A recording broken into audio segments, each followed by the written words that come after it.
Hello my dear friend, चलो तो बिना देरी करे स्टार्ट करते हैं। 10th क्लास का 8.1 का पहला क्वेश्चन है ये आप लोगों का, ठीक है। ट्रिग्नोमेट्री का पहला क्वेश्चन है एनसीईआरटी का, ठीक है। तो चलो करते हैं। क्वेश्चन हमारा कहता है in triangle ABC right angle triangle. Right angle triangle क्या होते हैं? जो एक एंगल जिसका 90 डिग्री का बनता है। बोलता है ABC एक क्या है? राइट एंगल ट्रायंगल है एट बी का मतलब है जो 90 डिग्री है ना, वो हमारा एंगल बी पर है, ठीक है। और ए बी की साइड दे रखी है और BC की साइड दे रखी है। ए बी दे रखी है 24 और BC दे रखी है 7, ठीक है। ऐसे ही आइए एक बार इंग्लिश हिंदी में रीड कर लेते हैं इसको। बोलता है ट्रायंगल ABC में जिसका कोण B समकोण है। देखो समकोण बोलते हैं ना, समकोण का मतलब है जो B है ना हमारा, वो 90 डिग्री का है, ठीक है। उसमें बोलता है AB जो है वो कितना है? 24 है, और कहता है BC जो है 7 है, ठीक है।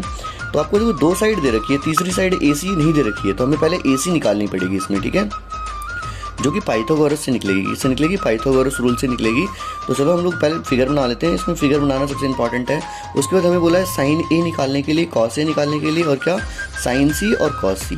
बोलता है एंगल B क्या है? राइट एंगल है। जो भी एंगल राइट एंगल बोलता है उसको हम बीच में लेते हैं। तो आइए एक ट्रायंगल राइट एंगल ट्रायंगल बनाते हैं। राइट एंगल ट्रायंगल क्या होता है? राइट एंगल ट्रायंगल वो ट्रायंगल होते हैं जो क्या होता है एक साइड जिसकी 90 डिग्री होती है, और ये कहाँ पर क्या है? B 90 डिग्री है, ठीक है। तो A और B और C, ठीक है। तो ABC हमारा ये 90 डिग्री कौन सा हो गया? एंगल B 90 डिग्री हो गया। अब 90 डिग्री के देखो सामने जो होता है वो क्या होता है? हमारा हाइपोटेन्यूज होता है। 90 डिग्री के जस्ट सामने जो साइड होती है AC हमारी साइड है 90 डिग्री के जस्ट सामने, तो हमारी हाइपोटेन्यूज हो जाएगी। नीचे वाला क्या है? बेस है, परपेंडिकुलर है।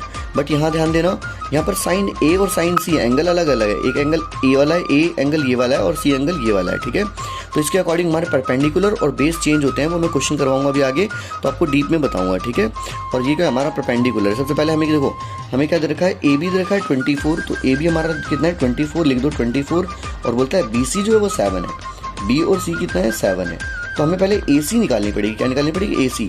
तो पाइथागोरस रूल के हिसाब से अब सॉल्यूशन करते हैं हम। क्या कर रहे हैं? सॉल्यूशन करते हैं अब हम, ठीक है। तो उसमें बोलते हैं पाइथागोरस रूल के अकॉर्डिंग क्या होता है? h² = p² + b²। ये आप लोगों ने छोटी क्लास में पढ़ा होगा, नहीं पढ़ा होगा दोबारा सीख लीजिए, या आप याद कर लेंगे क्या होता है पाइथागोरस रूल। h² h का मतलब hypotenuse, P for perpendicular, B for base, ठीक है। तो हाइपोटेन्यूज का स्क्वायर जो होता है वो क्या होता है? Perpendicular square plus base square होता है, ठीक है। आइए आगे करते हैं। तो फिर क्या बोलता है इसमें? 7 हमें हाइपोटेन्यूज तो निकालना है, और कितना देर का? परपेंडिकुलर देर का 7, तो 7 का स्क्वायर प्लस बेस कितना है? 24 का स्क्वायर। तो जैसा कि मुझे याद है, आप लोगों को भी याद रखना चाहिए 30 तक तो स्क्वायर रूट हमेशा याद रहने चाहिए, ठीक है। स्क्वायर रूट नहीं, स्क्वायर याद रहनी चाहिए, ठीक है। स्क्वायर रूट 15 तक याद कर लीजिए, ज़्यादा बेटर होगा। तो यहाँ पर देखो आगे करते हैं हम।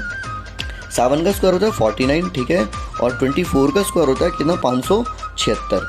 दोनों को ऐड करेंगे कितना हो जाएगा? ये हमारा ये हो जाएगा हमारा 625, ठीक है। और यहाँ पर क्या था? h²। साइड में हमारा क्या चल रहा था? h²। कोई भी चीज़ स्क्वायर में वो उस साइड जाएगी। अगर देखो कोई भी चीज़ स्क्वायर में है, अगर अपनी अपोजिट साइड जाती है तो क्या बनती है? रूट में बन जाती है, रूट में चल जाती है, ठीक है। तो ये कितना हो गया? 625 का रूट कितना होता है? 25 होता है। अब अगर देखो आपको रूट फाइंड करना नहीं आता है, मैं रफ में साइड में फाइंड करके दिखाता हूँ। जैसे 625 है, इसका एलसीएम निकालोगे तो पहले ये 5 से जाएगा। 5 से जब जाएगा तो कितना हो जाएगा? ये 5 1 5, 1 इधर चल जाएगा, 12 बन जाएगा ये। और 12 बनने के बाद क्या हो जाएगा? 2 पे 10 पे जाएगा, ठीक है। फिर यहाँ पर 2 इधर चल जाएगा, 25 बन जाएगा। 5 पे कितना जाएगा? 25 जाएगा, ठीक है। दोबारा ही 5 से जा रहा है, 5 से करो, 2 पे 10 आ जाएगा, 225, ठीक है। फिर 5 से जाएगा, कितना हो जाएगा? 5, ये 5 से जाएगा, फिर ये क्या हो जाएगा? 5 बन जा, ठीक है। अब 625 का 25 आंसर कैसे आया वो देख लीजिए। जिसके पेयर बनते हैं ना उनको हमें मल्टीप्लाई करना होता है। देखो 5 के 2 पेयर बन रहे हैं, तो 5 ये एक पेयर हो गया 5 का, और एक हो गया 5 का। तो 5 5 जो यहाँ रफ लिख सकते हैं, साइड में लिख सकते हैं क्या? रफ, ठीक है। ये रफ है हमारा, ये रफ वर्क है। तो 5 5 जो 25, देखो ये 25 आ चुका है। जब 5 को 5 से गुना करेंगे, 5 25 कितना होता है? 25 होता है। तो यहाँ 25 आ गया। अब हमारा एक साइड निकल चुकी है, AC जो हमारे पास नहीं थी वो कितने आ गई? 25 आ गई है। अब देखो आपको ये साइन A और कॉस A ये सब निकालने के लिए करना क्या है? आपको सबसे पहली चीज़ देखो यहाँ पर यही ध्यान देना है, यही इंपॉर्टेंट है आपका। साइन A कितना बोलता है? साइन A एंगल कौन सा है? A वाला। तो A वाले के देखो जस्ट सामने, यही इंपॉर्टेंट चीज़ है इस चैप्टर में, सबसे इंपॉर्टेंट यही है। ध्यान देना, A के एंगल के सामने जो होगा ना वो हमारा परपेंडिकुलर होगा। अब देखो अब ये परपेंडिकुलर, ये जो मैंने P और B लिखा है ना, B और P लिख रखा है, मतलब बेस, आधार और लंब लिख रखा है ना ये। तो आधार और लंब ना, अब आप इसको भूल जाइए। हाइपोटेन्यूज फिक्स होती है, जो कर्ण होता है हमारा वो फिक्स होता है, 25 वो चेंज नहीं होगा। चेंज क्या होगा? बेस और परपेंडिकुलर चेंज होगा। तो जो भी एंगल निकालने के लिए हमें कहेंगे उसके सामने हमारा क्या बनेगा? परपेंडिकुलर बनेगा।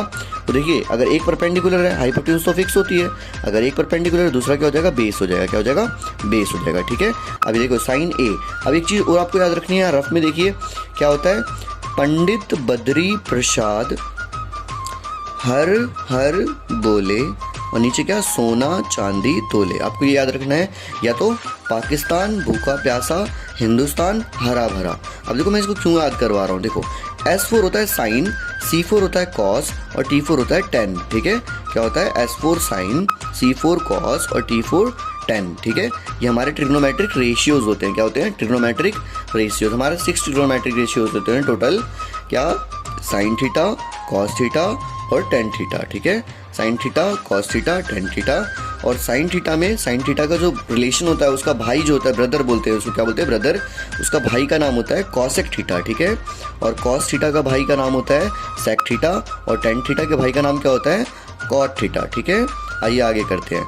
अब देखो साइन की वैल्यू क्या है, P/H। क्या मैंने याद करने का तरीका बताया आपको, पंडित बद्री प्रसाद हर हर बोले। ठीक है, सोना चांदी तोले। तो आप इसको याद कर लीजिए इस तरीके से। उसके बाद देखिए क्या बोलता है हमारा, साइन की जो वैल्यू निकली वो निकली परपेंडिकुलर अपॉन क्या निकली है, हाइपोटेन्यूज। तो यहाँ लिख दो क्या, परपेंडिकुलर अपॉन हाइपोटेन्यूज। तो आइए साइन ए की वैल्यू निकाल लेते हैं। साइन ए कितना हो गया हमारा, अब देखो ए एंगल के सामने हमारा क्या है, परपेंडिकुलर। परपेंडिकुलर कितना हो गया, 7। कितना हो गया, 7। देखो परपेंडिकुलर की जगह परपेंडिकुलर लिख दिया, और नीचे क्या है, हाइपोटेन्यूज। तो नीचे हाइपोटेन्यूज कितनी है, 25। ठीक है, ये मेरा एक आंसर आ चुका है। ठीक है, दूसरे वाले पे चलते हैं हम। क्या बोलता है ये, कॉस ए निकालना है। क्या निकालना है, कॉस ए। ठीक है, तो कॉस क्या है मेरा, बेस अपॉन हाइपोटेन्यूज। तो चलो बेस अपॉन हाइपोटेन्यूज कैसे निकलेगा, देखो बेस मेरा, अब देखो ए ही एंगल, अभी एंगल चेंज नहीं हुआ है। देखो जो सी एंगल है उसमें देखना, ध्यान से फोकस करना। ठीक है, देखो एंगल ए है, ए के सामने क्या है, परपेंडिकुलर। तो परपेंडिकुलर का तो काम नहीं है मेरे को, इसमें कितना क्या चाहिए मेरे को, कॉस ए जो होता है वो मेरा होता है बेस अपॉन हाइपोटेन्यूज होता है। क्या होता है, बेस अपॉन हाइपोटेन्यूज। तो देखो अभी मुझे बेस चाहिए, तो एंगल ए के सामने वाला क्या है, 7 है। 7 क्या है मेरा, परपेंडिकुलर है। ठीक है, हमेशा एंगल के सामने वाला परपेंडिकुलर बनेगा और दूसरा वाला क्या होगा, बेस होगा। ठीक है, तो इस बार बेस कितना है, 24 है। ठीक है, क्या है, 24, क्योंकि एंगल ए के सामने तो क्या है, परपेंडिकुलर। तो बेस हो गया 24, और हाइपोटेन्यूज तो चेंज ही नहीं होती है, तो कितना हो गया, 25। ठीक है, ये हमारा फर्स्ट पार्ट कंप्लीट हो चुका है। आइए अब सेकंड पार्ट पे करते हैं। सेकंड पार्ट हमसे क्या है बोलता है, सेकंड पार्ट देखिए, सेकंड पार्ट बोलता है साइन सी और कॉस सी। क्या बोलता है, साइन सी और कॉस सी। साइन सी निकालने के लिए वही सेम फॉर्मूला क्या होता है, sine C perpendicular upon hypotenuse. क्या है, परपेंडिकुलर अपॉन हाइपोटेन्यूज।